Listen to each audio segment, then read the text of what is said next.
KTV Yesu yeebazibwe omulungi akubuuzaako si mulala Alfred Rugumire omuweereza wali ku Christianity Focus Center ewa Bishop David Kiganda ne Pastor Sin Kiganda. Obudde nga buno ng'omaze kulaba akayimba ako tuba tuyingidde mu National Prayer Day Special Program. Desemba yeyo yenyini NPD enaku tuzibalira ku ngalo tewakyali kulanga kulala okusaba kumalako omwaka tugenda kumaliriza wali ku Kisayo Old Kampala eno ya mulundi gwa 19 simanyi gwandaba waketaba mu Mecca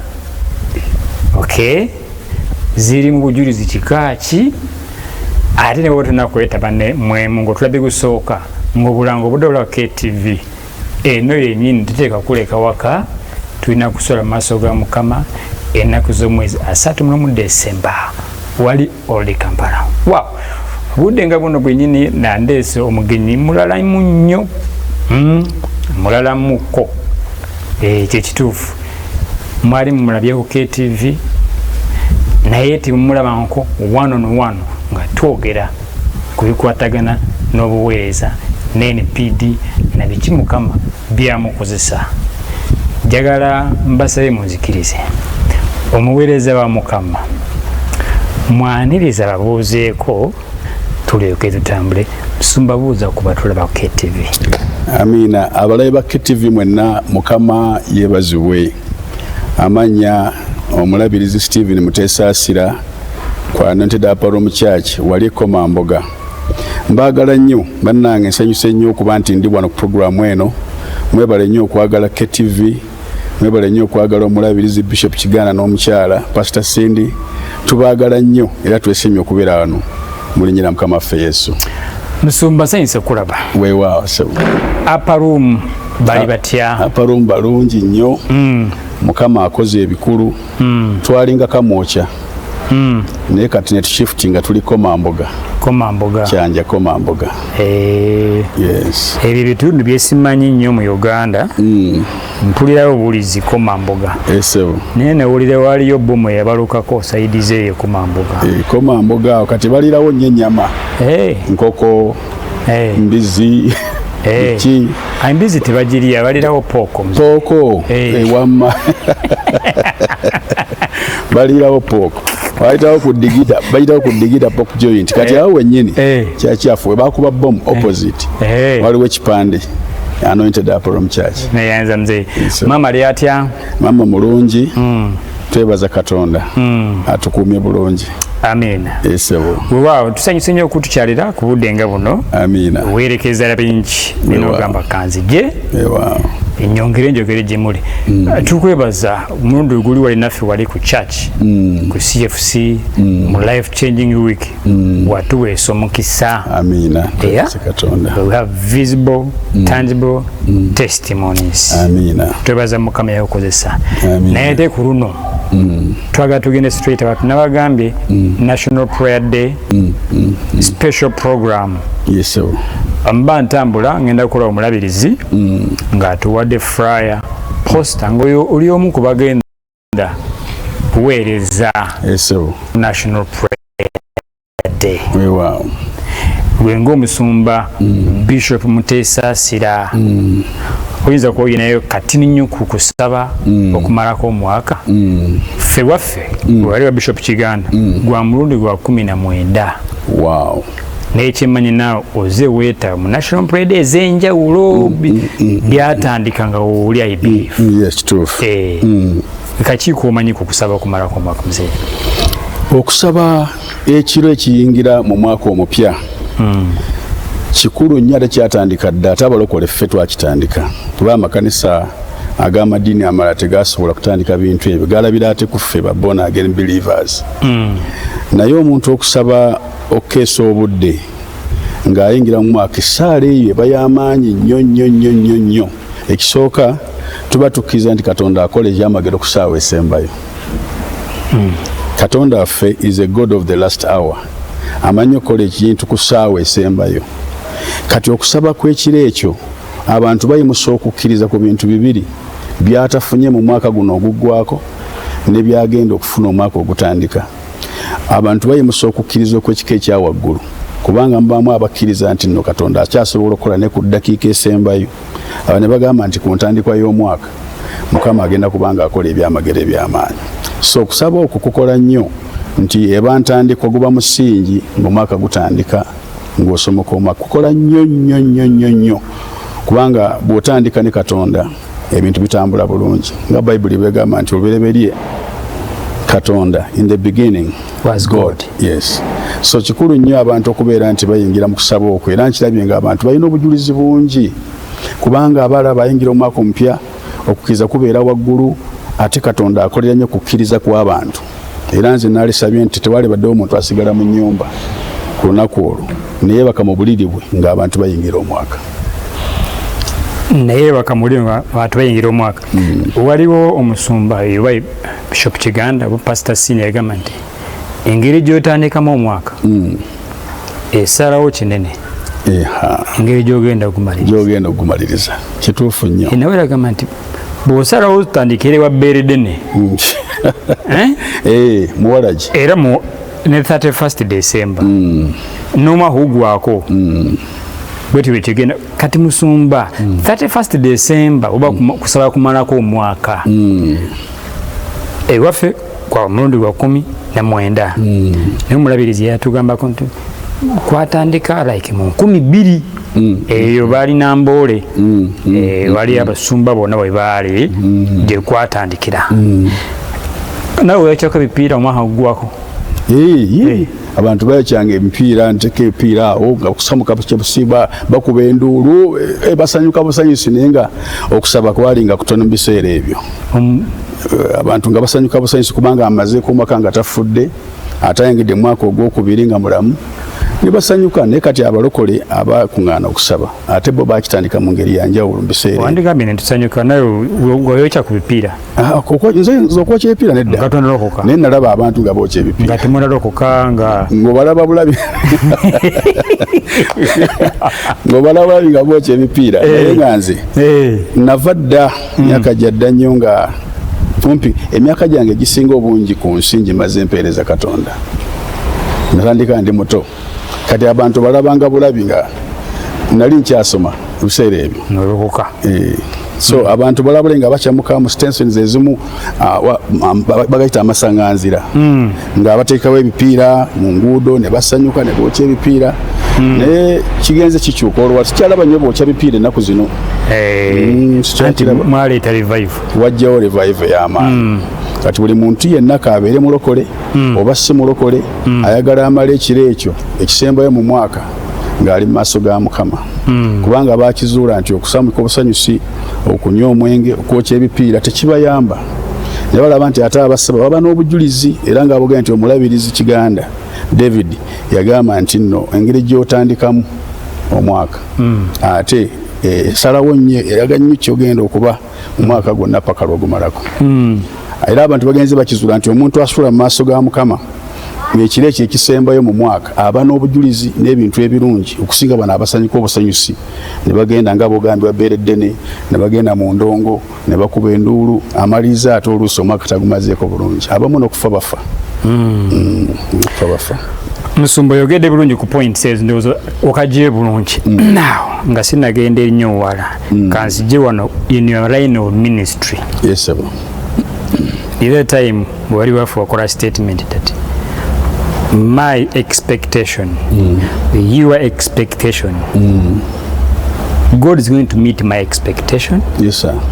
Oh my they will come to pass. That is the statement.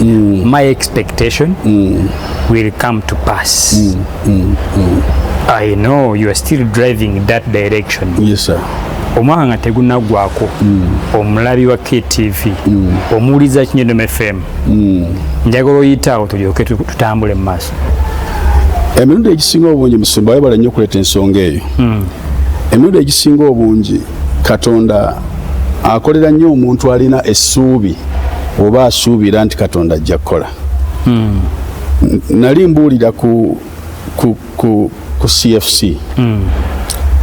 Ku Christianity Focus Center wa Bishop Kiganda ojjukira nenkola statement egamba nti your expectation is the womb of your manifestation nga kyengezako okutegeeza nti omuntu bw'abanga alina kyasuubira lwe lubuto olw'ekyo kyaba agenda okulaba ekintu kyonna kyonna kyoyagala okulaba osooka kisuubira mu ggwe noga nti nakyensuubira okulaba kakati bw'obanga okirina mu ggwe luba lubuto ng'ogenda kuzaala ekyo kyobadde osuubira okirabeko naye akituukiriza abeera Katonda yaleeta ekintu kibanga kituukira bw'obanga tukisuubira tosobola kukiraba kagamba kabanga akabonero ak'okukkiriza mu ggwe nti nzikiriza nti Katonda agenda kubaako kyakola ekyo ky'okkiriza ate kyolaba kati abantu bano nga tumalako omwaka omuntu yenna akkiriza nti Katonda agenda kubaako kyakola ku ssaawa esembayo ne ku ntandikwa y'omwaka ekyo ky'osuubira oteekwa okukirabako bw'obanga weetadde mu maaso ga Mukama. So isitali gye nagamba nti your expectation is the womb of your manifestation. Wegamba olubuto olwo nabaana okusuubira kwokwo lwe olubuto olw'okuba nti nno ogenda kuzaala ekyo kyoyagala okulabako ekirabisibwa kisooka mu ggwe. Kati ku nkomero ono nga tumalako omwaka omuntu ate kubanga alina kyasuubira Mukama agenda kubaako kyakola, Mukama agenda kunsumulula, Mukama agenda kuwonya n'ebyatafunye byonna bye yawandiika mu January omwaka gwonna nga tabeera Katonda asobola okussaako omukono ku ssaawa esembayo olw'okuba nti obadde okyakkiriza ne ku last minute era Katonda aba asobola okukikola okusinza kukkirizako. Bishop, twali mu season eyo somebody's expectation was raised. Yes. Oli ng'agamba nabadde ku TV nenkukwatako ng'osaba. Yes sir. Omulala KTV gwe njogera naye gwe ndeese mu studio gwe tumya naye abantu balina obujulizi nga bwanjawulo nga nabadde ku TV nenkwata ku TV. Mukyala amujjukira oyo. Omujjukira. Now abamufaanana kirabika baali bangi. Yes. Naye gwe ngamba mu biseera biri twali mu kyaki bategeeza bamufaanana n'ebyo birooto bye balina those the expectations okitegeera beeteeketeeke nti sibya kubeera ku TV wabula olina kubaawo mu kisaawe ojja kuba na mu kisaawe gaggadde. Yes. Abantu tebalina kujja buzi ku Old Kampala balina kujja nga balina kye basuubira. Ojja ng'ogamba nti nina kye neetaaga, nina kye nsuubira okulabako kubanga Setaani akolera nnyo mu kutya ate Katonda akolera nnyo mu kukkiriza. Kati omuntu ajja eri Katonda olina oba ojja mu kisaawe tugeze abagenda okubeera ku Old Kampala okeesa obudde nga basaba oteekwa okubaako n'ebintu by'ogamba nti bino mbikkiriza nti Katonda agenda bikola mbisuubira okuba nti bibaawo. Era nze naaligambye abantu bonna abalayi ba KTV olwali abatulaba kaakati nti buli muntu yenna agenda okujja ku Old Kampala okeesa obudde mu maaso ga Mukama oteekwa okubaako n'ebintu by'osuubira nti bino Mukama agenda bikola. Omukyalo oyo bwe yatulaba ku TV nga tuweereza biseera ebyo yakkiriza olwokuba yina amabanja mangi talina ssennaga nti nze kankwate ku TV naye nga munda mu ye awuliraga nti Katonda agenda kubako ekkubo lyatema agenda kutema ekkubo kati n'akwata ku TV nakkiriza Katonda. Twaligambye abantu bonna abagenda okujja ku Old Kampala n'abateekateeka n'abataali agadde bonna bajje naye nga balina kye basuubira okuba nti nno bagenda kubanga bafuna ekyo n'okukkiriza okw'ekika ekyawaggulu. Oyagala kuwonyezebwa, oyagala kufuna ssente, oyagala Mukama ggulewo oluggi, oyagala Katonda akuyambe wakiri omwaka gw'oyingiramu embaga ebeerewo, ekyo ky'oteeka mu maaso ga Mukama ekiro ekyo. Era ekigenda okubeera ku Old Kampala ajja kuba ky'amaanyi nnyo mu kiseera ekyo olw'okukkiriza kw'abantu. Katonda asisinkana okukkiriza kwaffe. Kagambeko kino Pastor. Yeah, Bishop. Mu kitabo kya Matayo essuula y'omwenda olunnyo lwa 27 waliwo abazibe b'amaaso baali babiri ne bajja bagamba Yesu nti otusaasire omwana wa Dawudi otusaasire nga bamugamba nti tuwonye. Yesu teyabaddamu nga bamanye nti embala ya Katonda oluusi amanyi okusirikamu. Ne bagenda nga bamugoberera n'ayingira ennyumba. kati Yesu bw'ayingira ennyumba nebaga tusaasire nga bamugobera bawugana tusaasire omwana wa Dawudi. Naye Musumba Alfred kankubuulire ekintu ekyasinga okuneewuunyisa abazibu b'amaaso bano Yesu akyuka abagamba mukkiriza nti nsobola okukola kino. Do you believe that I'm able to do this? Yes, ne bamugamba tukkiriza Mukama waffe, n'abagamba kibeerenga bwe mukkiriza. Yabakwatako naye n'abagamba kibeerenga bwe mukkiriza.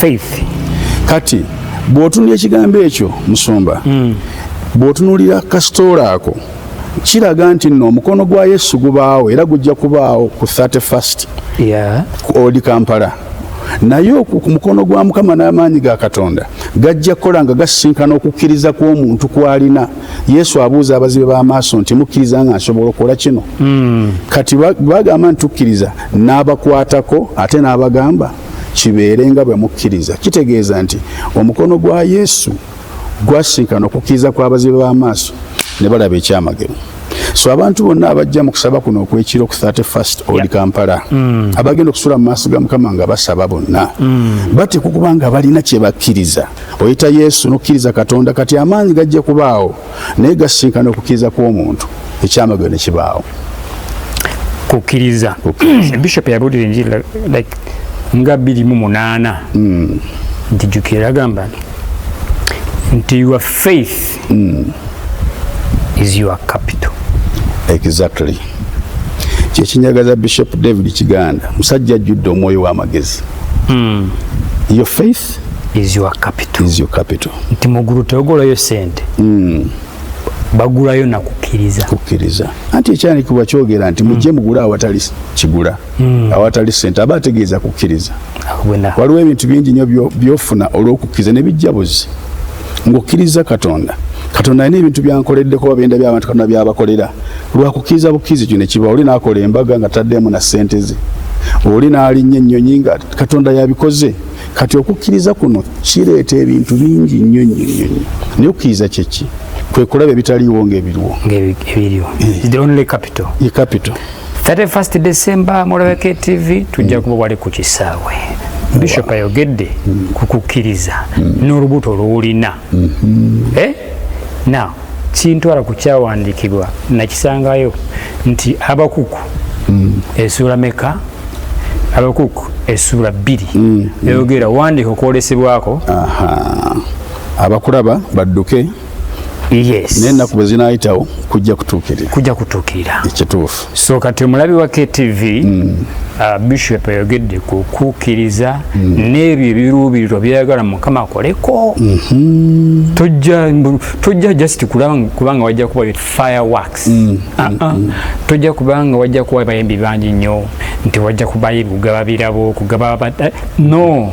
You come with something in you. Exactly. Ekyo kyayagala Mukama akole. Wow. Tugenda mu kuwummulamu katini. Naye bwe tudda wali ku theme. You will. Ojja kuba Midian ng'omuntu omu. Kubanga Bishop Muteesa Sali omu ku bagenda kutuweesa omukisa si yeeka n'abalala. Katujje tuva KTV.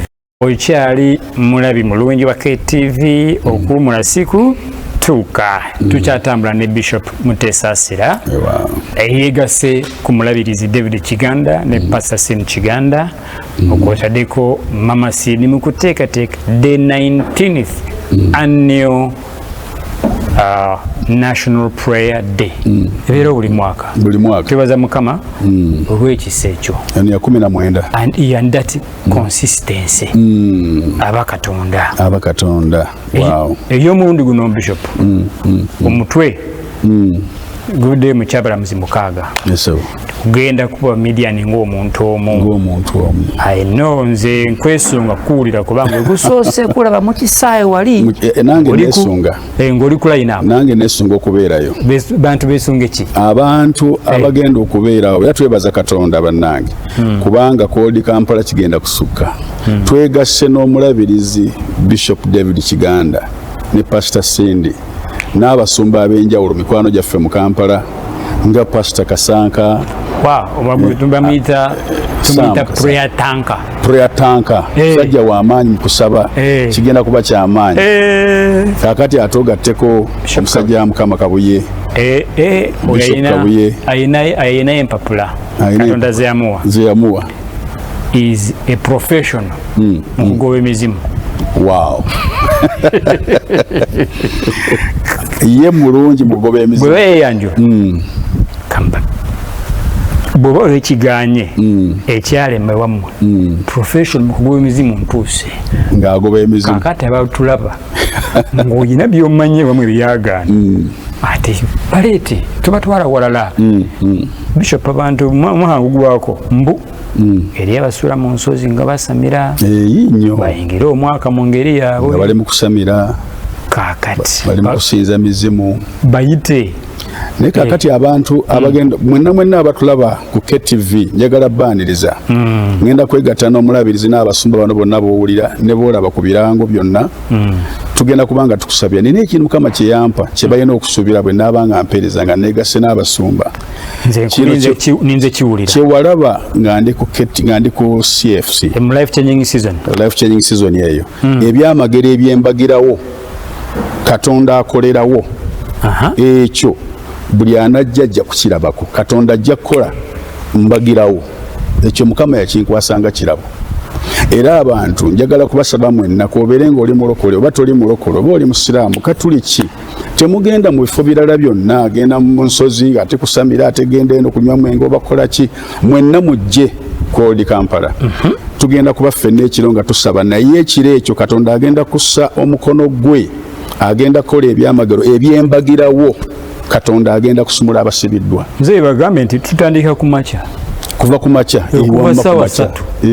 okuva ssaawa 3 ate paka nkeera wakuba gwandaba ababulizo balaba banja nti tomanyi Bishop Kabuye bamuleeta ssaawa meka tomanyi Bishop Muteesa Asira aliwo ssaawa meka ojja kugamba kanzije nga kulaba liro osubwe ate ekyamagero osubwe agambye nti ebyamagero mbagirawo tutandikirawo genderawo muzeeyo Katonda waffe olwaliro akyakola ebyamagero embagirawo tetuyinza kuŋŋaana bwetyo mu maaso ga Mukama omwoyo wa Mukama ng'akuŋŋaanye mu kisaawe kwoli Kampala ne watabeera byamagero byambagirawo bibeera ebyamagero ebyembagirawo juzi nali mu kyaki emu nga ngenze kusaba mu kanisa emu ya Prayer Palace yali overnight ne mbagamba Katonda akyakola omukyala n'aleeta omwana nga yagongobala tatambulangako ne musitula bwe nti ne ŋŋamba Katonda akyasobola okukola bwe namuta yadduka buddusi n'agenda eri maama we n'atambulirawo Katonda agenda kukola ebyamagero kwoli Kampala mujje abooluganda tugenda wala wonna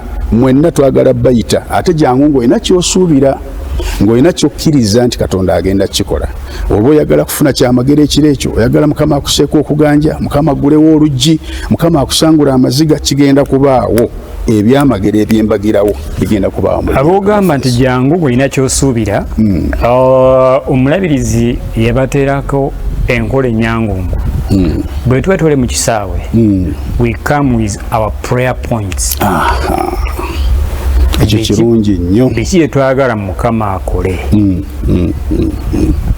era omulabi wa KTV bw'oba tunawandiika prayer point yo kikyayagala Mukama akole gwekubajje gwekuba enjawulo aba tena kyasuubira akati baako kyosuubira fune baasa omulabirizi yazisindise and different points different petrol station picking a basa yekoze nga invitation card picking a basa eyo wandike byokusabira byagala Mukama okole 226 omugezigeza sooka n'ebyo Mukama byakoze nga kino tiki n'okwebaza na webaza enti kino tiki kino wakikola Mukama kino wakikola ate ntegeeza omugezigizi n'ensigo ye n'agiteekamu kwe kwebaza okwo kwaba oteebaza ate nga Dawudi bw'agamba Musumba mu Zabbuli oba akisomako ekyanikibwa ekyo Zabbuli 116 Dawudi agamba nti kiki endikolera Mukama olw'ebirungi byonna byankoledde olunyolo 12 kati Zabbuli 116 olunyolo 17 agamba nti nja kwebaza ne saddaaka yange kanalo kagamba nja kukola erinnya lya Mukama kati nga tonnakola erinnya lya Mukama olw'omwaka 2026 sooka ofune saddaaka weebaze Katonda olwa bino byakoze. Okwebaza kuno kuleetera Katonda okukola ate ebipya. Era ekyo kyobadde oyogera kikulu nnyo bannange, jangu funa ebbaasa eyo teekamu byoyagala nga okkiriza nti Katonda agenda bikola, ate Katonda byakoze mwebaze n'ekirabo kyo ekyokwebaza Katonda ne saddaaka yo ey'okwebaza Mukama. Mukama agenda kikola mu linnya lya Mukama waffe Yesu. Bishop ayogedde bulungi n'agamba Zaburi 10:16. Ndinoonyeza just noonyeza 17. I will give a sacrifice of thanks and offer my prayer to you. Wow, a translation ennungi nnyo. Offer my sacrifice. Yes. And offer my prayer. Yes. Kitegeeza nti okwebaza kuno kwe kusooka n'olyoka osaba ate ekirala. Tosobola kugamba Mukama, tosobola kugamba Katonda nti Mukama omwaka 2026 nkolera kino nkolera kino nkolera kino nkolera kino, naye ng'ate alina byakoze mu 2025. Olina kusooka kumwebaza olw'ebyo byakoze. Ate omwebaza ne saddaaka Dawudi kyayogera awo. Eyange egamba nti I'll offer to you the sacrifice of thanksgiving. Eya New King James Version. Nja kuwa saddaaka yange ey'okwebaza. N'agamba and I'll call upon the name of the Lord. Kyayise prayer mu version yo. Ekitegeeza nti Dawudi asooka n'agamba mu 12 nti ndisasula ki Mukama olw'ebyo byonna byankoledde. So mu mwaka 2025 bala Katonda byakoze. What can I offer the Lord? Wow. For all his goodness to me. Exactly. Which means you have to count your blessings. In 2025 ekisooka bwe bulamu, abamu bazaaliddemu abaana, abalala bakoleddemu business, omulala afuniddemu emmotoka, omulala aguliddemu poloti. Those are blessings oba products of blessings, ebintu byofunye okuva mu mukisa. Bw'omala obbirayo byonna byonna noga kaneebaze Katonda abadde mulungi gye ndi. Ye bbaasa eyo omuntu bw'agikwata ng'agenda kuteekamu by'ayagala, ate ateekemu ne saddaaka ey'okwebaza, ate abeere mwesiga mu kwebaza. Nze naalisabye abalabi ba KTV buli muntu yenna agenda okujja koodi Kampala afune bbaasa eyo. Kikulu nnyo n'omuwuliriza wa radio ateekemu saddaaka gye yeebaze Katonda, Mukama nkwebaza byonna by'okoze. Kati buli ky'anaasabira ekya 2026 buli ky'onoosabira kyonna mukwano Katonda agenda kikola ng'omwebazizza nnyo, kubanga okwebaza kikulu nnyo. Eryo ddoboozi ku bali ku Kingdom FM lya Bishop Mutesasela Stephen. Wow. Tukyatambula tuli ku National Prayer Day special. Okay? Ebbaasa nga wayogedde kasitoma lateeka mu ssente zo, jangu naye ku kisaawe totuma. Olwaba ekyejo jangu nayo ku kisaawe ebyokusabira mu ebiri. Mulabirizi yagambye nti wandiika just fune olupapula lwo, wandiika teeka mu bbaasa ebeerera weesirikire. Bwe tutuuka ku kisaawe oludi Kampala bwe balesaba bbaasa ng'oziwanika tojja jjuwa buli gw'osanze. Nti twalirayoko nsaba naawe ojje mu linnya lya Kristo Yesu Omunazi. Kakati abatasobodde kuzifuna, just there is a QR code awo ku screen yo, tunuzaamu kamera yo scanning, QR code ejja kujja eriko ababuulizi, eriko wowandika prayer request zo, then you submit eri system ejja kuba ekufuna mu linnya lya Kristo Yesu Omunazalesi. Bishop, tukyali wali ku theme kuba Midiani omutwe ogwo. Omanyi Gideon ono ava mu family bw'okisomako mu kitabo ky'Abalamuzi essula y'omukaaga. Family yaabwe agamba nti family ya taata we w'ekika kya taata we yali musajja, baali baavu nga basembayo kubeera abawansi ennyo mu kika kya Manase. Ekika kya Manase, erinnya lya Manase liva ku mutabani wa Yusufu, kubanga yali omwana omukulu wa Josefu, kubanga asooka baamitanga Efulayimu. Kaakati Gideoni beerabanga bawansi nnyo, yeerabanga taata we mwavu, bali bubi nnyo, yeenyooma. Katonda amukyalira amugamba nti gwe nno ssebo golokoka, gogenda okutaasa Abamidiyaani.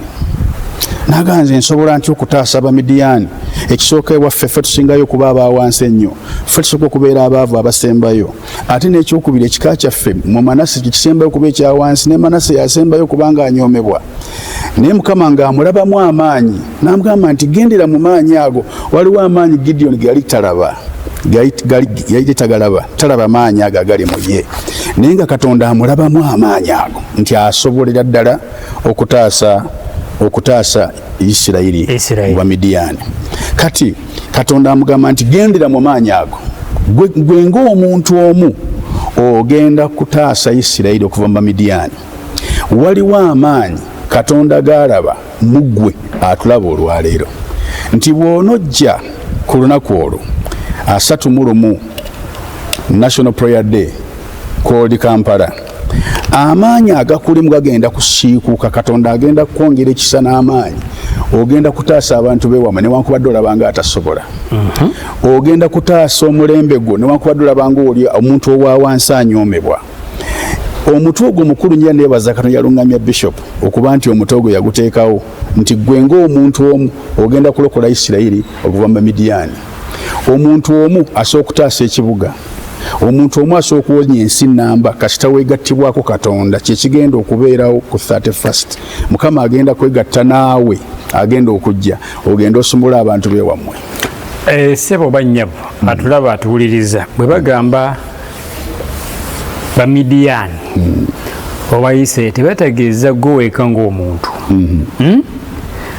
Bwe bagamba nti ogenda kuba Midiyaani ng'omu kiki kyoyita Bamidiyaani mu famire yo okitegeera nti Katonda asobola kukozesa nga weereza Mukama bakuempowerinze ennyumba eyali mu famire yamu okuzimba ate gwe n'ogizimba nga toyisiza kabo nga tolina gweoyise kukuyambako gwe ng'omuntu omu ate nga tozimba yo wekka ozimbira n'abalala n'otaasa ne bangi abali mu famire.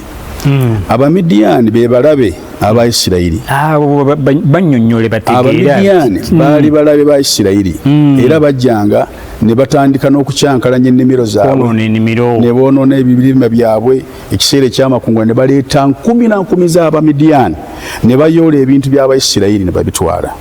So njaga kutegeeza atuwuliriza era omulabi wa KTV ne wa FM ali ku radio Kingdom FM njagala bategeeza mwenna nti ekyo kyolabanga ekitasoboka abantu abakulwanyisa oba barogo oba basamize ebintu ebyo nabyo nebigeza kubanga bikuziyiza Katonda agenda kwegatta naawe nga bwe yegatta ne Gideoni era agamba nti gwe ng'omuntu omu ng'akutaddeko omukono gwe n'ekisaaki ogenda kusumula bonna abaasibwa ogenda kukola abalabe batasobola kukola ebyali badde bikolebwa abantu 100 Katonda asobola bikozesa omuntu omu. Gideoni yakuba Abamidiyaani taata yali yenyooma nti no wa wansi famire ya wansi nnyo n'akuba Abamidiyaani bonna n'ataasa Isirayiri. Omwana yagenze n'akola akalawo n'agamba otogenda kuddamu kusabiriza weewaawo ekigambo kya bonnabbi era ekyo Katonda obeeri mabanja gakulemeddeko olina engeri gy'onyoomebwa okola ebintu ebigenda mu maaso. Ekiro kino ekyasatumulomu waliwo ekisa ekyo ekigenda okwambala omuntu naawe oveeyo okole abalabe batasobola kukola ng'omuntu omu. Twagala bbaaniiza mwenna mubeerewo. Katonda agenda kukola ebintu eby'amaanyi mikwano gyange abatulaba kaakati era ogenda kubeera nga Gideoni bwe yawangula naawe ogenda kuwangula ogenda kuba Midiyaani ng'omuntu omu ekyalema famire ye wammwe ekyalema abantu be wammwe ekyalema kitaawo ne bazadde bo gwe ng'omuntu omu Katonda agenda kukozesa ne kitaawo by'ataakola mu linnya lya Mukama waffe Yesu. Ekyo kinyumidde nnyo famire yo kyetaakola kubanga olina Katonda ogenda kikola weewaawo. Abaweereza tulina bangi abaweera. Bishop Ramadan Mukisa agenda kubaayo atuweesa omukisa. Bishop Joseph Kabuye tuli naye. Bishop Stephen Muteesasira agenda kuba naffe atuweesa omukisa. Mukwano gw'abangi Prophet Ebenezer Konayi wow mulabirizi yatugambye is going to be part of us. Okay? Omuweereza wa Mukama Kasanka Sam agenda kutukola bulina ujja kunyumirwa okuba naffe. Tujja tandika ku makya sawa billing emiryango migule ate okuyingira kwa bwerere ekisaawe omulabirizi yasasudde. Amina. Entebe zijja kubaawo buli kimu wekiri. Neruli Bishop Muteesa Asili yabagamba be part of this by contributing. Exactly. Yes, be part of this by contributing for the right cause. Kubanga oli mutesitesi w'ebisaawe. Aha, kituufu nnyo. Era naffe tukyewuunyiza kuba Mukama agenda kola ebyewuunyisa. Oli mutesitesi w'okusaba kumalako omwaka mu crusade ez'enjawulo. Ekisaawe kitwala ssente ntono. Okuteekateeka olukuŋŋaana ssebo. Era bannaye abatuwuliriza olukuŋŋaana olubeera mu kisaawe toyinza kuka wansi wa $2 million. Kuba ebintu bingi ebyetaagisa ekisaawe, ebyuma, security, amataala, generator, mafuta, ssente ziba mpitirivu. Kaakati ate Kodi Kampala olabye ddala nti twetaaga abantu abasobola okuyimirira before the day o contributing okulaba nti kino kibaawo. Teri muntu ateeka ssente mu bwakabaka bwa Katonda mu buweereza bwa Mukama ayinza okuviiramu awo. Mu njiri egenda okubuulirwa abantu abanalokolebwa, abantu abanaasabirwa, abantu abanaasumulwa. Bw'obanga wateekayo ssente zo n'ogamba Mukama kanteekeyo ssente lw'olukuŋŋaana luno okuyingira mu mwaka abaweereza ba Mukama baweereze, naawe ogabana kyekimu ofuna empeera y'emu, ate Mukama aba agenda kuddizaawo nnyo. Kubanga Yesu yagamba musooke munoonye obwakabaka n'ebirala binaabongerwako. Kati omuntu asupporting obwakabaka bwa Katonda, Katonda agenda kugattako n'ebyotamanyi omwaka ogujja gwonna obeere ng'osanyuka ate ng'atandika ku 31st. Beautiful. Omulabi wa KTV okuwaayo kikulu nnyo. Omulabirizi Kiganda nawulidde oba ennaku zino atugamba nti emiryango store nzigule ng'omulabi wa KTV omuwuliza Kingdom FM olina byayagala kusiga, oyagala fulumya, byayagala ng'ate nga birungi tosiga miziina, ngoye, magaali, maleediyo, buli kintu kyonna nga kirungi kyayagala kwejjako ofulumye, Katonda yengize kipya. Kubanga bwe tumala kusaba ku makya ennaku z'omwezi nga lumu, ebintu abiteeka wali mu kisaawe, buli omu n'alonda kyayagala. So that is part of it. Ekyo nga kirungi nnyo. Ate Bishop ayogedde ku kuwaayo, be part of the people who are contributing. Tunatera kumaliriza kyemanyi ojja kubasalira essaala. Ekituufu. Abo abeeteeseteese kuwaayo kati.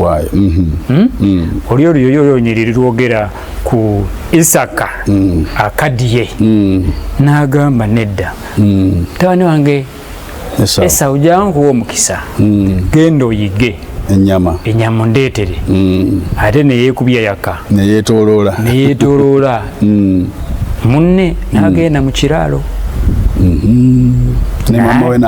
n'aleeta kuva mu kiraalo. Mwekyo ntegeeza ogambe kusiga for NPD ntegeeza Eriya azirina ku ssimu ŋŋanze n'agamba kaninde ngende nkya. Oyo si mwoyo gwa Esau? Ogwo mwoyo gwa Esau gwennyina gw'okwetooloola n'okulwawo Yakobo bajja kutwalako omukisa. Sente bw'obanga oziina ng'owulidde okukoowoola kuno, oba ziri ku ssimu, oba ziri ku bank account, oba ziriwa, zisindike kubanga osobola babuulira. Enamba yiyo ku screen kweri ojja kuba ogiraba. Gweteekako sente zo ne kulede buli kadakiika tuzisoma. Baako kyosindika oyinza ogamba nze kankwate miliyoni ngiteekeyo oba miliyoni 10 oba 2 okolekutwala ku masanyalaze tambeko kyensasula nange mbuulira enjiri oyinza okuba togenda kukwata muzindaalo togenda kubeera ku kituuti naye kati sente zo zino nazo zibuulidde enjiri naawe oba obuulidde enjiri kikole kati kuba omanyi musumba kyoleese ekyo. Isaaka ayita Esau amugamba Esau mwana wange omanyi yali amwagala nnyo genda onjigira akanyama eri mu Genesis 27 genda onjigira akanyama okafumba okateketeke nganze bwenjagala. Kati bwe yagenda okuyiga ate yalwayo nnyo yeetooloola dde nadde eri era nga bw'ogambye nti Yakobo n'agenda emmanju ne maama we n'amuyambako ne bajjayo embuzi n'agenda ku mobile money n'asindikirawo awo ku sport teyalinda kunoonya enkeera. Esau agenda okukomawo ng'omukisa baagututte dda. Tetwagala muntu yenna kuba nti nnosuba omukisa essaawa eno yennyini twakusaba gwatulaba kaakati bw'obanga olina ky'osobola okukola ku ssimu yo ky'osobola okuwaayo kikole kati Katonda agenda kuwa omukisa ogw'amaanyi. Abamu ku mmwe onoba wakasindika ssente bw'oti ate nga wabaawo oluggi oluggulwawo olw'obugabizi okusinga n'ez'owaddeyo. Mukama agenda kuwa omukisa gezaako kubanga kikola ku speed ekintu ekyo oyimire n'omulimu gwa Katonda. Niyo lowooza awo sirwawo nnyo. Yes ebo. Essaala njagala ogisabe. Osabira mu Bubaka TV. Ku butalwala, butalwaza. Ku NPD twesanga oludi Kampala. N'oyo agenda kuwaayo sente ze. Tumusabire omukisa. Weewaawo. Season eno agimaleko bulungi. Weewaawo. N'atanalokoka wali ku kisaawe. Sente ono zaawaayo. Zijja kuba zibulidde enjiri. Naye ajalokoke. Weewaawo. Sabe Sara mzee. Kamba sabire mwenna abalaba Bubaka TV wonna wooli. N'abawuliriza njagala okkize n'abawuliriza mwenna Kingdom FM katusabe. Kitaffe omutukuvu Katonda w'eggulu n'ensi tukwebaza. Oli Katonda ow'amaanyi. Tukwebaza Mukama olwa programu eno n'abalaba bonna bonna KTV ne Kingdom FM bonna Mukama tubasabira mu linnya lya Yesu. Omwezi guno gwa Desemba gugwako Mukama era tumalako omwaka guno 2025. Naye nsabira buli mukazi na buli musajja yenna Mukama yetesiteso okujja ku Odi Kampala n'abatulaba kakati abawaayo sente zaabwe olw'okulaba nti olukuŋŋaana luno Mukama lunaaba lulungi. Nsaba omukisa oguva gy'oli Ayi Katonda, omukono gwo ogw'amaanyi ogukola ebyamagero gusinkane buli mukazi na buli musajja kakati mu linnya lya Mukama waffe Yesu Kristo. Wabeerewo obugabirizi, wabeerewo okutaasibwa, wabeerewo okuyimusibwa. Era nsaba Mukama nga buli muntu yenna abadde ku puroguramu eno Mukama nga tumalako omwaka teri kabi kagenda babaako mu linnya lya Yesu Kristo. Buli akusimidde ekinnya ate yagenda okigwamu yennyini. Teri kabi kagenda kubaako. Togenda kulwala wadde okulwaza, togenda kufa wadde okufiirwa, togenda kudda mabega. Omwaka ogumalako bulungi ate oyingira omupya ng'oli bulungi mu linnya lya Yesu Kristo Omwana Katonda omulamu. Tulangidde obuwanguzi, omukisa, okulaakulana, okugaziwa, emirembe n'essanyu. Amaaso go galabe ebirungi n'amatu gawulire amawulire amalungi. Buli nsigo yonna gy'osiga nsabye amakungula gonna ne ze wali osize ng'otandika omwaka amakungula agajje mu mwezi guno gwennyini mu linnya lya Yesu Omwana Katonda. Wabeerewo akabonero ak'ebyamagero, wabeerewo okukyalirwa mu linnya lya Yesu Kristo. Twebaza Katonda akola ebyamagero mu mwezi guno gwa Desemba. Mwenna abatuulira n'abatulaba nangiridde ebyamagero kutandika n'olwaleero. Waliwo ndaba Katonda akuguliddewo oluggi. Mukama akuwonyeza, Mukama akusangudde amaziga. Olabe omukono gwa Katonda paka lw'omalako omwaka mu linnya lya Mukama waffe Yesu Kristo. Tusinkane ku Odi Kampala tulabe Katonda byakola mu linnya lya Mukama waffe Yesu Kristo. Amen. Amen. Amina. Obasiibudde. Mbasiibudde. Mukama abampeera omukisa. Mbagala nnyo era nze Bishop Stephen Mutesaasira okuva ku Anointed Upper Room Church. Tusinkane ku Odi Kampala ekiro ekyo National Prayer Day. Amina. Program ojulidde obere kubanga Musumba tweyanziza. Amina. Okukyala. Amina. Na kutuwa buddebo. Amina. Program ojulidde omulebe wa KTV nemuwuliriza tujja kuba ku Odi Kampala kuva ku makya mpaka enkeera essaawa 24 mu maaso ga Mukama. Njagala mbagaliza olunaku olungi, Mukama bankolere bulungi. Alfred Lugume gegange mbeere bulungi mweraba.